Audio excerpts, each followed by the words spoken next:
Berdasarkan pantauan melalui CCTV dan radar lalu lintas, Jasa Marga menyebut arus kendaraan dari arah Trans Jawa terlihat lebih dominan, namun masih dalam kondisi relatif lancar dan landai. Hal tersebut disampaikan saat kunjungan ke Posgadok Kecamatan Ciawi, Kabupaten Bogor.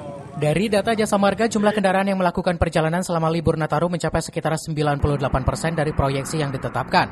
Angka tersebut setara dengan sekitar 2,9 juta kendaraan yang melintasi ruas jalan tol. Meski arus terbilang terkendala, Jasa Marga tetap mewaspadai titik pertemuan arus khususnya di ruas Cipularang yang berpotensi terjadi kepadatan.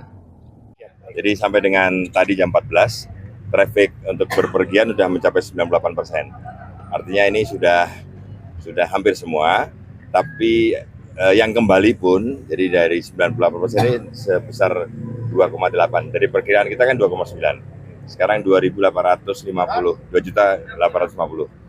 Dan kemudian tapi yang kembali ini sudah cukup signifikan. Jadi yang 98 pergi, 94%, jadi tinggal 6%. Dan dominasi yang kembali memang masih ada yang dari Trans Jawa.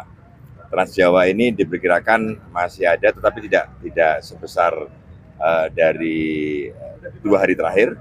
Karena bahkan 2 hari terakhir kami perkirakan sekitar 140, tapi ternyata di 160.000. Selama libur Nataru, jumlah kecelakaan lalu lintas jika dibandingkan dengan tahun sebelumnya cenderung lebih landai. Pihak Jasa Marga bersama Kementerian Perhubungan dan Korlantas Polri akan terus melakukan evaluasi agar pelayanan dan pengamanan arus lalu lintas saat libur Lebaran mendatang dapat lebih baik.